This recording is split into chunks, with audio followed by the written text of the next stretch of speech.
Hey guys, and welcome back to my channel, and welcome back to my 12-week bump date. Oh my gosh, it's going so fast. I can't I can't even believe it. So last time I did a bump date, I was about 8 weeks, and after that, my pregnancy definitely picked up a bit. I know I was already having some nausea, but definitely morning sickness went into full effect after that. I no longer could eat or drink a lot of my favorite things, which I think by 8 weeks I couldn't drink coffee, but the fact that I haven't had coffee in a month, whew, it is rough. It is so rough. I'm really hoping that by the second trimester I finally can drink some coffee, because in the first trimester you're just so tired, and coffee is like a very comforting thing for me, so definitely missing that. But a lot has happened since then. So of course the normal pregnancy symptoms of just nausea and your tummy feeling gross, yes. But if you guys missed on our family channel, I had a very traumatic incident happen to me. When we were at Disneyland, I had a really intense sharp pain start happening in my back and in my side.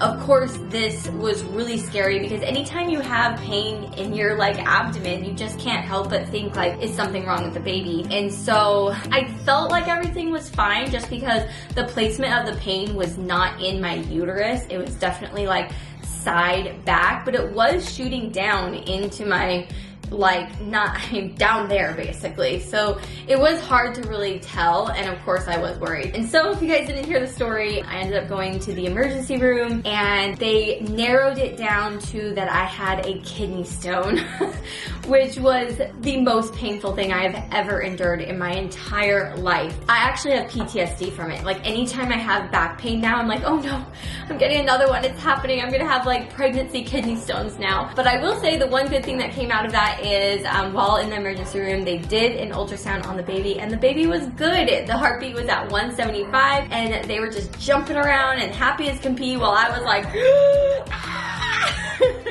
it was the most traumatic thing that has ever happened to me. I was in this emergency room alone, scared, in so much pain. Definitely nothing I would wish on anyone. It was so painful. But I ended up passing the stone pretty quickly, luckily. I'm so glad I didn't have to deal with that pain for more than, I would say, 12 hours. Yeah, I probably dealt with it for about 12 hours, and by 1:30 in the morning, I finally passed the stone, and instant relief, honestly. So that was really crazy thing to happen during pregnancy, especially because you can't have pain medication. There was no pain medication that would help with this specific thing, so I was in a lot of pain. So imagining having to do that again is not fun. But I will say, I basically, in order to get through it, I pretended to have an unmedicated birth. I basically put myself in the mindset of, I'm gonna give birth, and I put on my birthing playlist, and I just put myself in a different world, and it worked. So I honestly feel like I could probably have a baby unmedicated at this point. I feel like I just did a training series a little bit. But after that, I ended up getting the stomach flu. I actually got it from Jackson, my sister's son, and Carlos got it, and my dad got it, and I got it, and it was gnarly. So for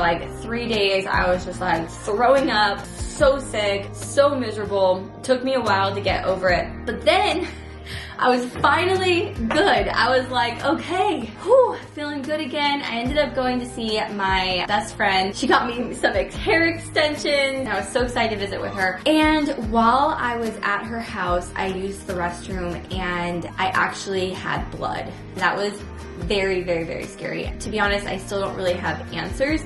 I know baby's okay because I found the heartbeat with my own home Doppler. So I instantly felt better after that, but I will say that was really scary. I definitely cried. I called Brian. I mean, of course, my mind went to the worst. It was why else? I've never had blood while pregnant with Ollie and Finn, and so it was definitely really scary for that to happen. And like I said, I don't really have answers still. I did contact my midwife, and she, asked me questions as far as how much, and she was like, I'm really not concerned if you found the baby's heartbeat. It probably is that you have sensitive cervix, so after intercourse I can sometimes have bleeding, which has never happened to me in the past, but she really feels like that's it. And unless I have any accompanying cramping or more blood or clotting or stuff like that, then it would be a reason to be checked or concerned. And so I'm really just feeling like I'm gonna trust that for now, which that's very different for me. If I had any issues like this with Ollie or Finn, I would be at the doctor's in 2 seconds. But really trying to go at this pregnancy lot more relaxed, and a lot less intervention as possible. So I'm really trusting her. I feel like everything's okay,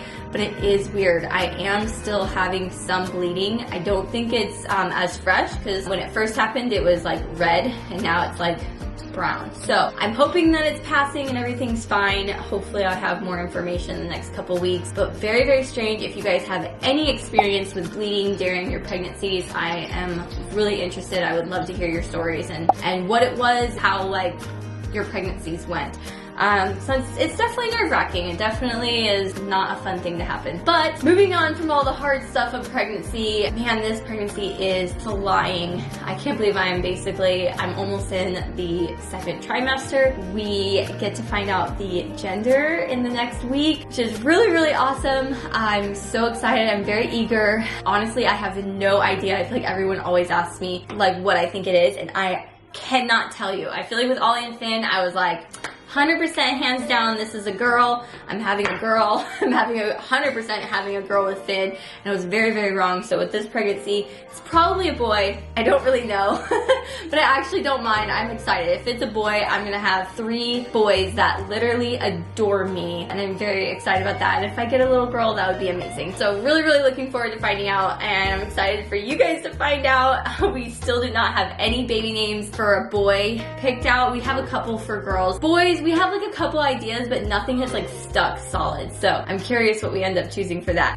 So exciting. But yeah, that's pretty much all I have for this bump date. I did finally pick a midwife, which was really fun. I am excited to be using a midwife this pregnancy, and I feel really confident and comfortable with her, which is really important. If you guys have any questions for me or what you want to know in my next bump date, make sure you leave them down in the comments below, and I will be reading them. Maybe I'll do like a pregnancy Q&A really soon here too. Give this video a thumbs up if you enjoyed it, and we'll see you guys in my next video.